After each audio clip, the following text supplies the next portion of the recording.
श्रीपादराजं शरणं प्रपद्ये. अध्याय 3. पळणीस्वामी दर्शन.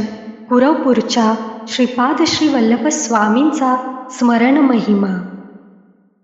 विचित्रपूर सोडून मी 3 दिवस प्रवास केला. मार्गात अन्न पाण्याची व्यवस्था ईश्वर कृपेने होत होती. 4थ्या दिवशी अग्रहारपूरला पोहोचलो. तेथील एका ब्राह्मणाच्या घरासमोर उभे राहून ओम भिक्षांदेही असे म्हणून भिक्षा मागितली. त्या घरातून अतिशय क्रोधायमान झालेली एक स्त्री बाहेर आली. ती म्हणाली, भात नाही, लात नाही. मी थोडा वेळ तसाच दारासमोर उभा राहिलो.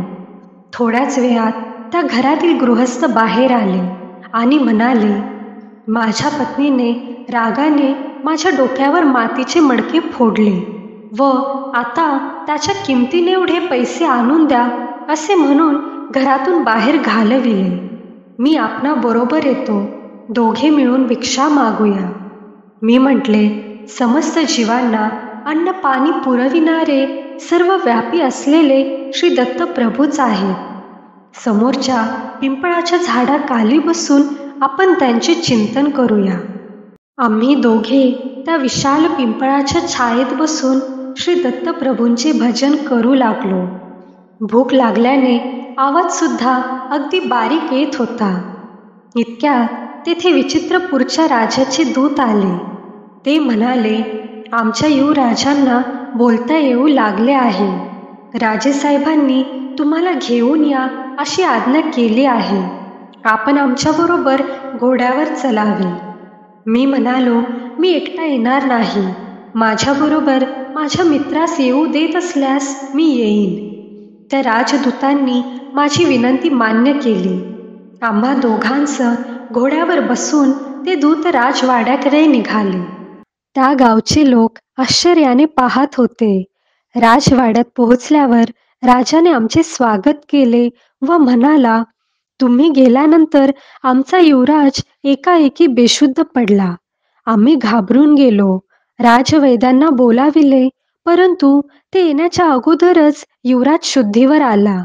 त्याने डोळे उघडून दिगंबरा दिगंबरा श्रीपाद वल्लभ दिगंबरा अशा मंत्राचा उच्चार करण्यास सुरुवात केली. थोड्या वेळाने युवराजाने सांगितले की तो बेशुद्ध असताना एक 16-17 वर्षाचा अजानुबाहू अत्यंत दैदिप्यमान कांतीचा एक यती आला. त्याने युवराजाच्या जिभेवर विभूती घातली आणि त्याच क्षणी त्याला वाचा प्राप्त झाली. राजाने विचारले, ते यती कोण होते? श्री दत्तप्रभूंशी त्यांचे काय नाते आहे? हे सारे विस्तारपूर्वक सांगावे. मी सांगितले, युवराजाला दिसलेले 16-17 वर्षाचे दिव्य स्वरूप यती श्रीपाद श्री वल्लभ होते. त्यांनीच युवराजास वाचा प्रदान केली. ते श्री दत्तप्रभूंचे कलियुगातील अवतार आहेत.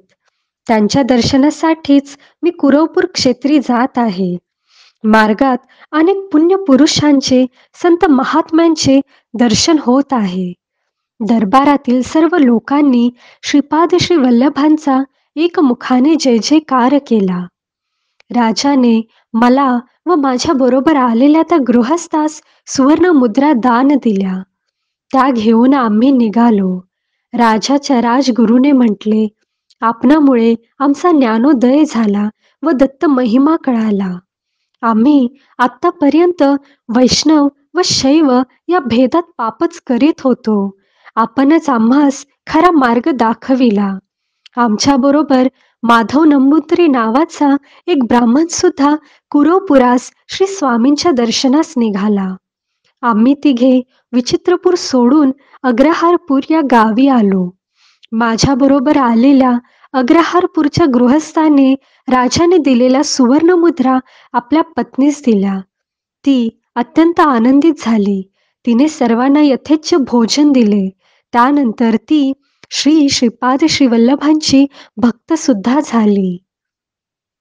मी आणि माधव नंबूद्री चिदंबरकडे जाण्यास निघालो. सध्याच्या गंटूर गर्तपुरी मंडलातील नंबुरू गावात अनेक विद्वान ब्राह्मणांचे वास्तव्य होते.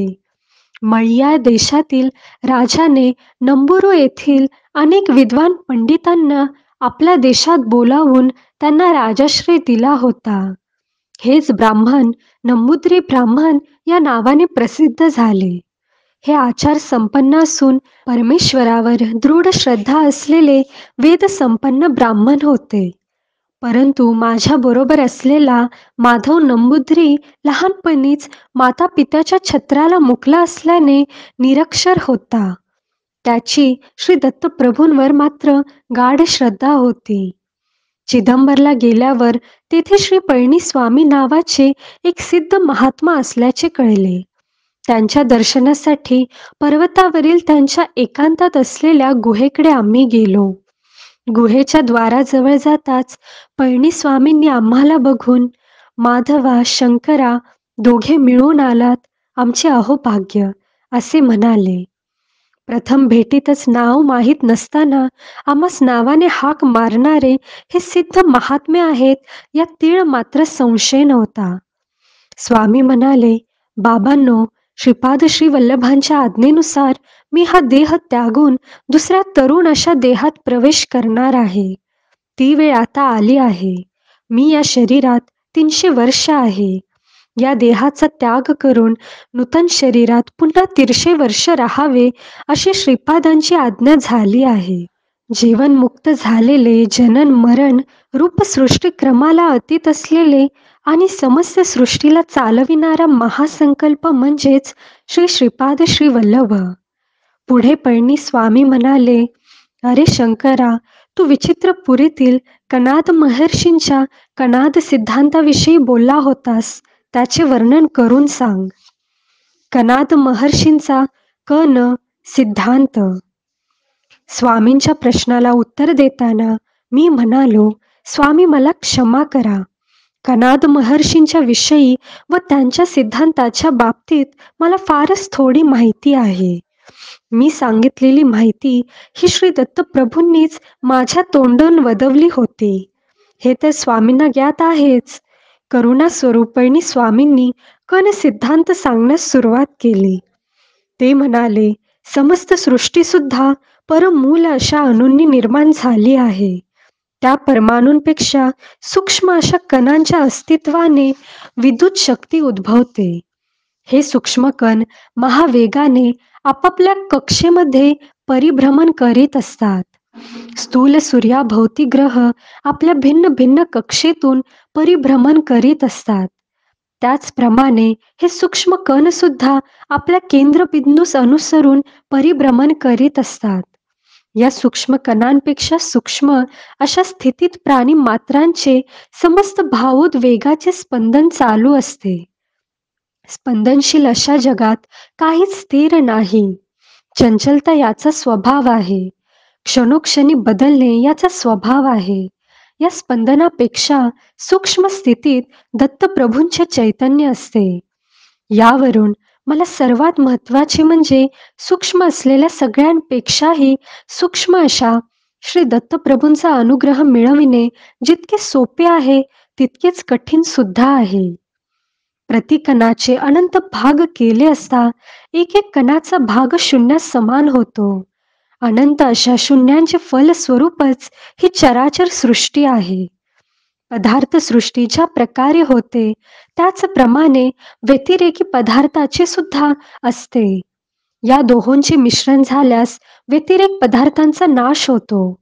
पदार्थाच्या गुणात सुद्धा फरक होतो. अर्चावतारात प्राणप्रतिष्ठा केली असता ती मूर्ती चैतन्यवंत होऊन भक्ताची मनोकामना पूर्ण करते. सर्व मंत्र कुंडलिनी शक्तीमध्ये असतात. गायत्री मंत्र सुद्धा या शक्तीमध्ये सामावलेला असतो. गायत्री मंत्रात 3 पाद आहेत असा सर्वसाधारण समज आहे. परंतु या मंत्रात 4था पाद सुद्धा आहे. तो असा, परो रजसी सावधोम. चतुष्पाद गायत्री निर्गुण ब्रह्मास सूचित करते. कुंडलिनी शक्ती 24 तत्वांपासून या विश्वाची निर्मिती करते. गायत्री मंत्रात 24 अक्षरे आहेत. 24 संख्येला गोकुळ असे सुद्धा नाव आहे. गो म्हणजे 2, कुळ म्हणजे 4. ब्रह्मस्वरूपात कोणताच बदल होत नाही. परिवर्तनातीत असते म्हणून ते 9 या संख्येने सूचित केले जाते. 8 ही संख्या महामायेचे स्वरूप दर्शविणारी आहे. श्रीपाद श्री वल्लभांचे भक्तगण त्यांना दो चौपाती देवलक्ष्मी असे म्हणत असत. सर्व जीवांचा पतिस्वरूप परब्रह्मच आहे. पतिदेव म्हणजे 9 संख्या, लक्ष्मी म्हणजे 8 संख्या, दो म्हणजे 2 संख्या, चौ म्हणजे 4 संख्या सूचित करते. म्हणून दो चौपती लक्ष्मी याचा अपभ्रंश होऊन दो चौपाती देवलक्ष्मी असा झाला. हे सर्व जीवांना 2, 4, 9, 8 या संख्येची आठवण करून देत असत. गोकुळामध्ये परब्रह्म पराशक्ती हे श्रीपाद श्री वल्लभ या रूपानेच आहेत. श्रीकृष्ण परमात्मा हे श्रीपाद श्री वल्लभच आहेत. गायत्री मंत्राचे स्वरूप त्यांच्या निर्गुण पादुके समान आहे. स्वामी पुढे म्हणाले, बाबा शंकरा, स्थूल मानव शरीरात 12 प्रकारचे भेद आहेत. सर्वांना अनुभवास आलेले स्थूल शरीर सूर्याच्या प्रभावात आलेले आहे. श्रीपाद श्री वल्लभ पिटिकापुरम येथे मानव शरीराने अवतार घेण्यापूर्वी सुमारे 108 वर्षे या प्रदेशात आले होते. त्यांनी माझ्यावर अनुग्रह केला होता. सध्या ज्या रूपात ते कुरवपूर क्षेत्रात आहेत त्याच रूपात तेव्हा ते येथे आले होते. त्यावेळी आश्चर्यकारक घटना घडली. हिमालयातील काही महायोगी बद्रिकेदार तीर्थक्षेत्रातील बद्रीनारायणाची ब्रह्मकमळे अर्पण करून पूजा करीत होते. ती बद्रीनारायणाच्या चरणी वाहिलेली ब्रह्मकमळे श्रीपाद श्री वल्लभांच्या चरणांवर येऊन पडत. हे दृश्य आम्ही स्वतः नेत्रांनी पाहिले होते. पळणी स्वामींच्या त्या दिव्य वक्तव्याने मी अगदी भारावून गेलो. अगदी रोमांच उठू लागले. मी त्यांना विचारले, ब्रह्मकमळ म्हणजे काय? ती खोटे मिळतात. त्या फुलांनी पूजा केली असता श्री दत्तप्रभू संतुष्ट होतात असे आपल्या सांगण्यावरून कळाले. तरी कृपा करून आपण माझ्या शंकेचे समाधान करावे. ब्रह्मकमळाचे स्वरूप. माझ्या विनंतीला मान देऊन श्री पळणीस्वामी स्नेहपूर्ण नजरेने माझ्याकडे पाहत म्हणाले, श्री महाविष्णूंनी श्री सदाशिवाची ब्रह्मकमळाने पूजा केली होती. श्री विष्णूंच्या नाभीतील कमळाला सुद्धा ब्रह्मकमळ असेच म्हणतात. दिव्य लोकातील ब्रह्मकमळासमान भूमंडलातील हिमालयामध्ये हे कमळ सापडते. सुमारे 12,000 फुटांवर हिमालयात वर्षातून एकदाच हे उमलते. अर्धरात्रीच्या वेळी हे फूल उमलते आणि उमलत असताना सभोवतालचा परिसर अद्भुत सुवासाने भरून जातो. हिमालयातील साधक महात्मे अशा ब्रह्मकमळाच्या शोधात असतात. शरद ऋतूपासून वसंत ऋतूपर्यंत हे बर्फामध्येच असतात. चैत्र मासाच्या आरंभी हे बर्फातून बाहेर पडते. ग्रीष्म ऋतूमध्ये याची विकासाची प्रक्रिया घडते. अमरनाथमधील अमरेश्वर हिमलिंगाचे दर्शन श्रावण शुद्ध पौर्णिमेस होते आणि याच वेळी अर्धरात्री हे पूर्ण विकसित होऊन उमलते.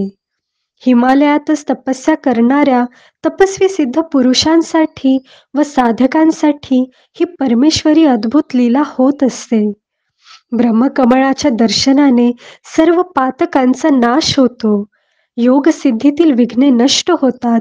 या कमळाच्या दर्शनाने योगी, तपस्वी, सिद्ध पुरुष आपापल्या मार्गात उच्च स्थिती प्राप्त करतात.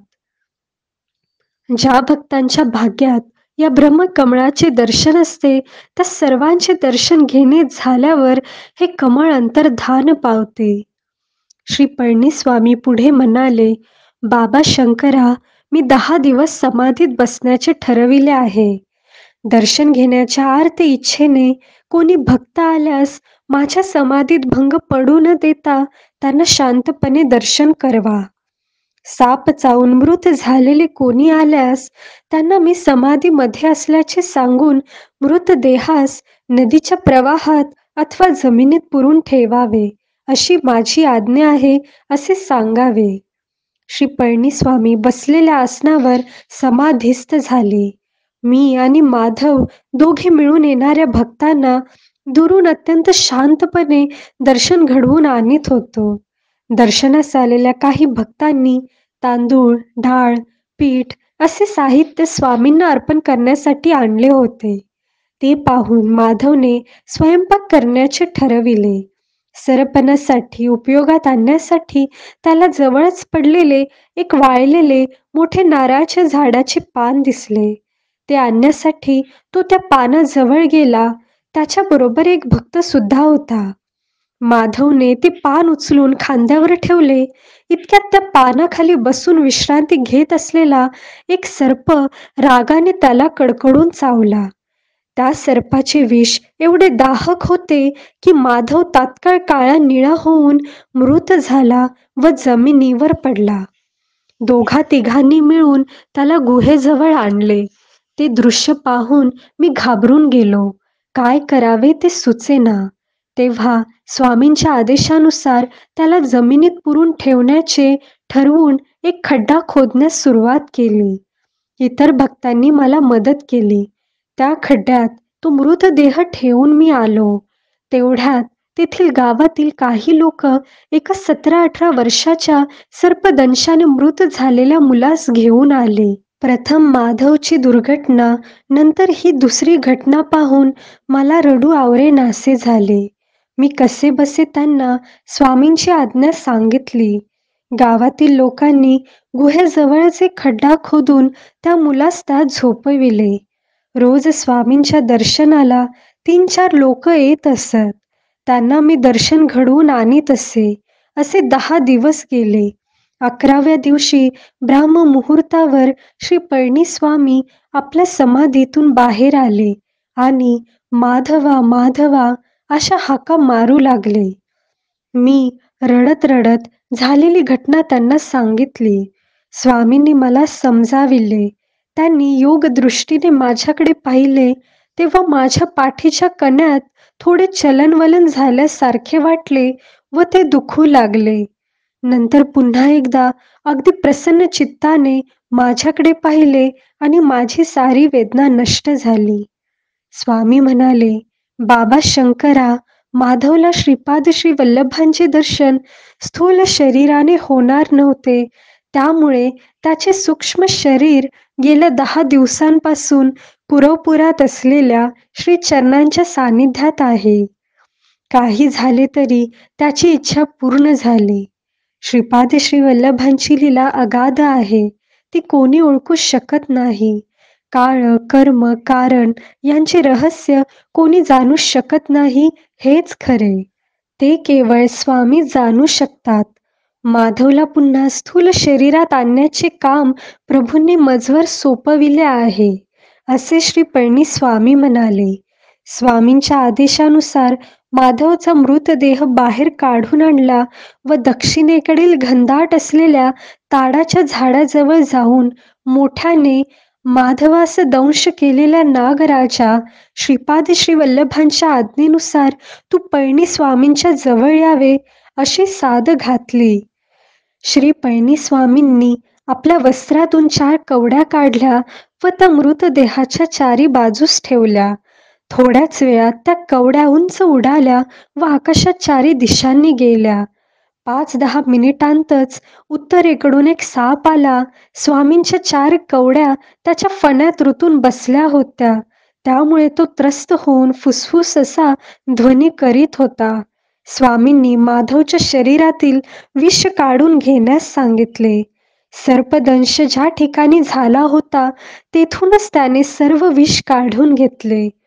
श्री पळणीस्वामींनी श्रीपाद श्री वल्लभांना मनोमनी नमस्कार केला व त्या सर्पावर मंत्रोदक शिंपडले. तो सर्प स्वामींच्या पदकमलांना स्पर्श करून व त्यांना 3 प्रदक्षिणा घालून निघून गेला. श्री दत्त भक्तांना अन्नदान केल्याचे फळ. श्री पळणीस्वामी म्हणाले, अरे शंकरा, हा साप गेल्या जन्मी एक स्त्री होता. तिने आयुष्यात थोडे पाप थोडे पुण्य केले होते. तिने एका दत्त भक्ताला जेवू घातले होते हा पुण्याचा भाग होता. यथाकाली तिने देह सोडल्यावर यमदूत तिला यमराजांकडे घेऊन गेले. तिला यमराज म्हणाले, तू एकदा एका दत्त भक्तास जेवण दिलेस, त्याचे विशेष पुण्य तुला लाभले आहे. तुला पाप प्रथम भोगायचे आहे का पुण्यफल? ती स्त्री म्हणाली, थोडे आहे ते मी प्रथम भोगते. त्याप्रमाणे तिला पाप योनीत सर्पाच्या योनीत जन्म मिळाला. तिची वृत्ती सर्वांना हानी करण्याची असल्याने वाटेत जो कोणी आडवा येईल त्याला ती चावत असे. ती स्त्री मानव जन्मात रजोगुणी असल्याने तिच्या केवळ जवळ गेलेल्या माधवास तिने दंश केला होता. तिच्या पूर्व पुण्याईनेच माधवास तिने दंश केला होता. माधव मात्र पूर्वजन्मीच्या पापामुळे मरणासन्न अवस्थेत गेला होता. कालांतराने श्रीपाद श्रीवल्लभांच्या कृपेने त्या स्त्रीची सर्पयोनीतून मुक्तता झाली. योग्य व्यक्तीस केलेल्या अन्नदानाचे फळ. श्री दत्तप्रभू अल्पसंतोषी आहेत. थोड्या सेवेवर ते भक्तास प्रसन्न होऊन अमाप फळ देतात. श्री दत्तांच्या नावाने कोणाही व्यक्तीस अन्नदान केल्यास व जर ती व्यक्ती योग्य असल्यास त्या अन्नदानाचे विशेष फळ लाभते. अन्नाच्या थोड्या भागाने मन बनते. अन्नदात्याचे मन, बुद्धी, चित्त, अहंकार, शरीर मंगल स्पंदनाने भरून जाते. यामुळे त्याच्यात लोकांना आपणाकडे आकृष्ट करण्याची शक्ती उत्पन्न होते. पुढे पळणी स्वामी म्हणाले, इच्छित वस्तूची समृद्धी म्हणजेच लक्ष्मीचा कृपाकटाक्ष. ही सृष्टी सगळी सूक्ष्म स्पंदनाने, सूक्ष्म नियमांनी चालत असते. श्रीपाद श्री वल्लभांचा महिमा. श्रीपाद श्री वल्लभांचे नामस्मरण लक्ष्मी, धन, ऐश्वर्य, समाधान प्रदान करणारे आहे. त्यांच्या अनुग्रहितांच्या भाग्याचे काय वर्णन करावे. श्रीचरणांच्या अनुग्रहानेच 10 दिवस जमिनीत पुरलेल्या माधवच्या शरीरास काही झाले नाही. त्याला प्राणदान करणाऱ्या श्रीपाद श्री वल्लभांची करुणा, दया, भक्तप्रेम हे शब्दांनी वर्णन करता येत नाही. माधवामध्ये चैतन्य येऊ लागले. त्याने तहान लागल्यामुळे पाणी मागितले. श्री पळणीस्वामींनी त्याला समजावून प्रथम 100 वर्षे जुने तूप पिण्यास दिले. ते घेतल्यावर फळांचा रस दिला आणि थोड्या वेळाने पाणी दिले. नाग लोकांचे वर्णन. माधव पुनर्जीवित झाल्याने आमच्या आनंदाला सीमा राहिली नाही. माधवाने आपला अनुभव सांगण्यास सुरुवात केली. मी सूक्ष्म शरीराने कुरवपुरात पोहोचलो आणि श्रीपाद श्रीवल्लभांचे दर्शन घेतले. श्रीपाद श्रीवल्लभ अजानुबाहू आहेत. त्यांचे नेत्र विशाल आहेत. त्या नेत्रांमध्ये जीवांच्या प्रती करुणा, दया, प्रेम निरंतर प्रवाहित होत असते. मी स्थूल देहधारी नसल्यामुळे तेथील स्थूल देहधारी भक्तांना मी दिसत नव्हतो. श्री वल्लभांनी कुरवपुरातील त्या द्वीपाच्या मध्यभागी जा अशी आज्ञा केली. मी श्री वल्लभांचे नामस्मरण करत त्या द्वीपाच्या मध्यभागांतून खोलामध्ये गेलो. भूमीमध्ये खोलांत भूकेंद्राजवळ अनेक प्रासाद वऱ्हांडे असल्यासारखे भासले. ते पाताळ लोकच आहे अशी खात्री झाली. स्थूलता पाहणाऱ्याला स्थूल रूप पदार्थच दिसतात. माझ्यासारखा सूक्ष्मरूपधारित शरीराला सूक्ष्मरूप असलेले लोक दिसले. तेथे असणारे लोक नाग जातीचे असून कामरूप धारण केलेले होते. त्यांना इच्छा असलेले रूप धारण करण्याची शक्ती होती. त्यांना साधारणतः नागरूपांतच संचार करणे आवडे. तेथे मी अनेक महासर्पांना पाहिले. काही सर्पांना हजारो फणे होते. फण्यावर मणी असून त्या मण्यांतून दिव्य तेज प्रसारित होत होते. अन्य नाग योग मुद्रेत असल्यासारखे फणे उकलून मौन मुद्रेत होते. आश्चर्य असे की त्यातच एक महासर्प होता. त्या सर्पाला 1000 फणे होते. त्या महासर्पावर श्रीपाद श्री वल्लभ श्री महाविष्णूंसारखे शयन करीत होते. तेथे असलेले महासर्प वेदगान करीत होते. चिदानंद स्वरूपाने स्वामी ते गायन ऐकत होते. माझ्या बाजूला असलेल्या एका महासर्पाने श्री दत्तप्रभूंचा महिमा सांगण्यास सुरुवात केली. श्री दत्तात्रेयांचा महामहिमा. तो म्हणाला, श्री दत्तप्रभू नेपाळ देशात असलेल्या चित्रकूटातील अनसुया पर्वतावर अत्रि अनुसूयेच्या पुत्ररूपाने पूर्वयुगात अवतरले. ते अवतार न संपवता सूक्ष्म रूपात नीलगिरी शिखरावर, श्रीशैल शिखरावर, शबरगिरी शिखरावर, सह्याद्रीमध्ये संचार करीत असतात. त्यांनी नाथ संप्रदायातील गोरक्षनाथाला योग मार्गाचा उपदेश दिला. ज्ञानेश्वर नावाच्या योग्याला खेचरी मुद्रेत बसलेल्या निराकार योगी रूपात दर्शन दिले. श्री दत्तप्रभू देशकाळाहून अतीत आहेत. श्री प्रभूंच्या सानिध्यात आम्हाला भूत, भविष्य, वर्तमान हे वेगवेगळे दिसत नाहीत. सगळेच नित्य वर्तमानच असते. अनघा समवेत दत्तात्रेयांचे दर्शन. तो महासर्प पुढे म्हणाला, बाबा माधवा, आम्हाला कालनाग ऋषीश्वर म्हणतात. श्री दत्तांनी हजारो वर्षे राज्याचे परिपालन केल्यानंतर त्यांनी त्यांच्या रूपास गुप्त ठेवण्याचा विचार केला. ते काही वर्षे नदीमध्ये अदृश्य राहिले. त्यानंतर ते पाण्यावर आले. आम्ही अनुचर परत आमच्या बरोबर येतील म्हणून तेथेच वाट पाहत होतो. परंतु ते आमच्यापासून लपण्याचा प्रयत्न करीत होते. ते आम्हाला माहीत होते. ते परत जलसमाधीत जाऊन थोड्या कालांतराने वर्षानंतर वर आले. यावेळेस मात्र त्यांच्या हातात मधुपात्र होते. दुसऱ्या हातात 16 वर्षांची सुंदर कन्या होती.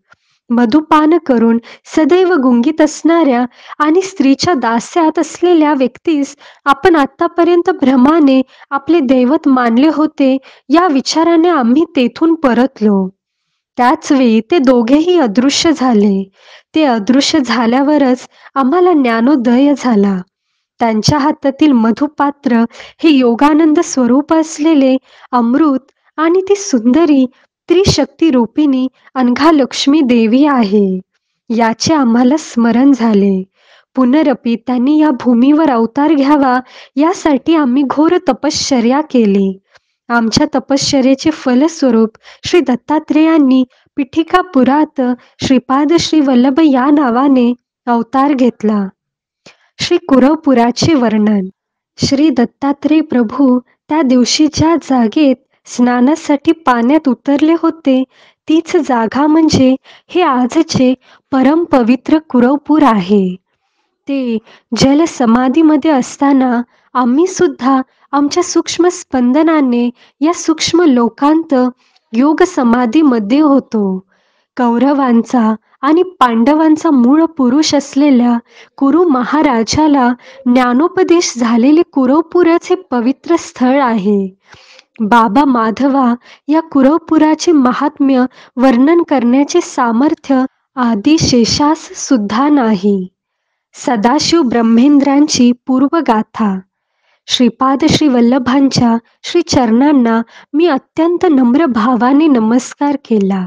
त्यावेळी प्रभू अत्यंत करुणापूर्ण अंतकरणाने म्हणाले, वत्सा, हे दिव्य भव्य दर्शन म्हणजेच फार मोठा अलभ्य योगच आहे.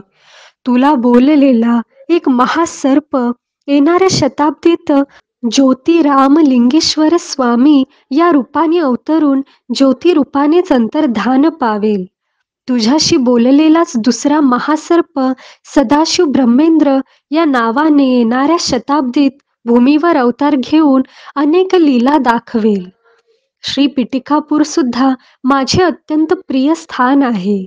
पिठिकापुरात मी जन्मलेल्या माझ्या मातेच्या गृहातच माझ्या पादुकांची प्रतिष्ठापना होईल. माझा जन्म कर्म अत्यंत दिव्य आहे. ते एक गोपनीय रहस्य आहे. तू श्री पिठिकापुरातील माझ्या पादुका प्रतिष्ठा स्थळापासून पाताळात जाऊन तेथील तपोनिष्ठ असलेल्या कालनागांची भेट घेऊन ये. श्री पळणीस्वामी मंद हास्याने म्हणाले, बाबा माधवा, पिठिकापुरातील कालनागांविषयी चर्चा नंतर करू. आपण सत्वर स्नानाची पूर्ती करून ध्यानास बसावे अशी श्रीपाद श्री वल्लभांची आज्ञा आहे. श्रीपाद श्री वल्लभांचा जय जयकार असो. अशाच आध्यात्मिक व्हिडिओंसाठी सबस्क्राईब करा अध्यात्मसार यूट्यूब चॅनेलला.